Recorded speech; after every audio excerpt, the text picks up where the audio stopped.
Okay, so today we're diving into some pretty murky water, some breaking news that has a lot of people asking questions. Yeah, a lot going on. And it all has to do with a potential alliance that could really shake things up on like a global scale. Yeah, So we're talking North Korea sending troops to Russia right in the middle of the war in Ukraine. in the middle of it all. Yeah. So our main source for this deep dive is this article. Mhm. It's packed with details, but honestly, it leaves us with, I don't know, more questions than answers. Yeah, I see that. Like, is this even actually happening? I mean, Mhm. what would it mean for the conflict if it is? Right. And, like, why would North Korea even want to get involved in all of this? Lots of questions. Right. So, to help us unpack all of this, I've got, well, an expert here with me to try to help make sense of it all. Happy to be here. So, what's your take on this whole situation? What jumps out at you? Well, I think the most fascinating thing is that this story is coming from, well, South Korean intelligence officials. And they're usually pretty reliable sources. Okay. So they're claiming that 3,000 North Korean troops are, get this, already in Russia. Wow. Yeah. And they're saying that that number could reach 10,000 by December. Oh, wow. Which is a lot. And it's not just like, a rumor floating around or something. Wow. This information was shared in a briefing to South Korean politicians. Oh, wow. So this is like official channels. Yes, very much so. Wow, 10,000 troops, that's a serious number. It is. It really makes you wonder, right? Like, what is going on behind the scenes? Yeah. So, I mean, what does this, assuming this is even happening, what does this potential troop movement suggest about the relationship between North Korea and Russia? Well, that's the thing. It's never been a super, cozy relationship. No, not really. Historically, they've kind of been on again, off again. A Exactly. little bit of frenemies. But they both have a common, I guess you'd say, enemy, right? The West. Oh, interesting.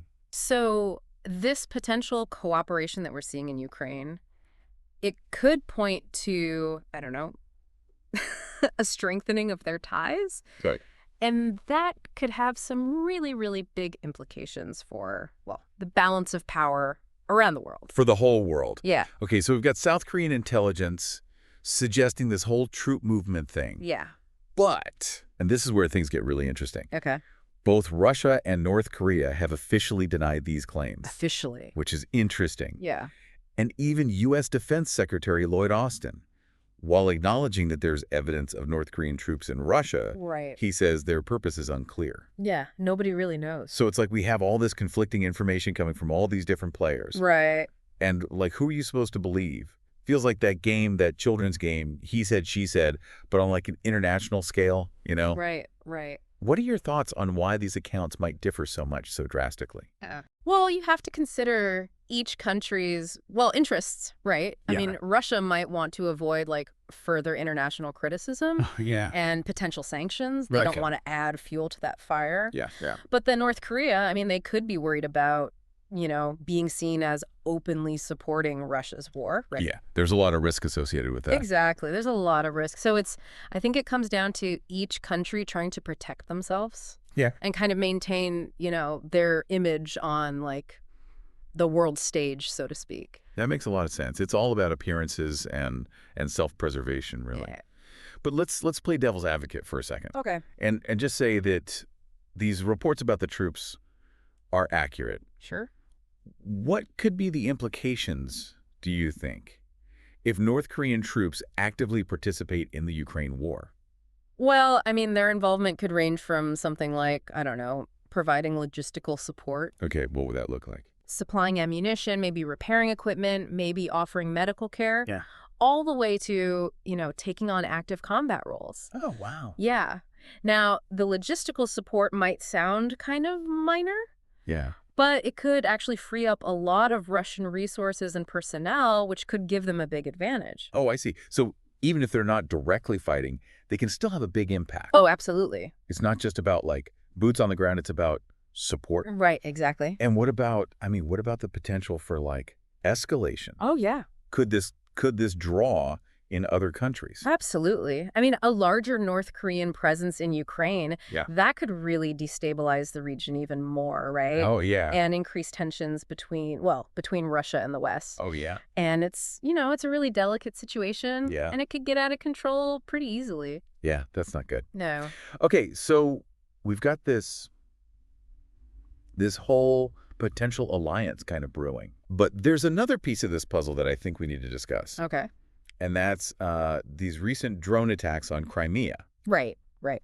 So Russia says it destroyed 14 Ukrainian drones, 10 of which were targeting Crimea. Yeah. They also neutralized 4 unmanned boats headed towards the peninsula. Wow. Yeah, it's a lot of activity. So Crimea, I know it's strategically important. It is. But just to refresh everyone's memory, could you remind us why? Sure. And what do these attacks tell us about, where the conflict stands right now?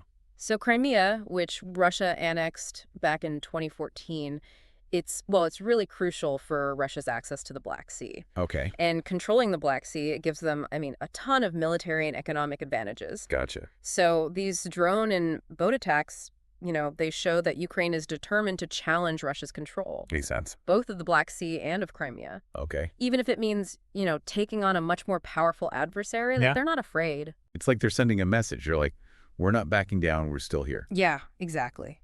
Exactly. These attacks are a sign that they're willing to fight back even, in areas where Russia has, a really strong foothold. It's pretty bold. So all of this stuff is happening while Putin is hosting the BRICS summit in Kazan. Oh, right. Now, just, for anyone listening who might not know, Yeah. BRICS is a group of 5 major emerging economies: Brazil, Russia, India, China, and South Africa. Right. And the summit is this chance for these countries to get together and, discuss all kinds of things like economic and political cooperation. Right, right. So given everything that's going on with the potential North Korean thing, the drone attacks, the BRICS summit, how do you think these events are all kind of, intertwined? It's complicated. Right. It's like everyone is playing this high-stakes game of chess, but on a global scale, Yeah. And by potentially bringing North Korea into the mix, Russia's basically sending a signal. They're saying, we're willing to find allies wherever we can, even if it means partnering with a country that's kind of, isolated from a lot of the world. Oh, yeah. But at the same time, you've got the drone attacks, right? Yeah. Which are showing that Ukraine is not backing down. Yeah. Despite the fact that Russia might be getting more support. Oh, I see. It's like a game of chicken almost. Yeah, it is, a little bit. And all of this is happening while the BRICS summit is going on, right? Where Russia's trying to, project this image of strength and stability to the whole world. Wow. It's a lot to take in. And it feels like the stakes just keep getting higher and higher. Absolutely.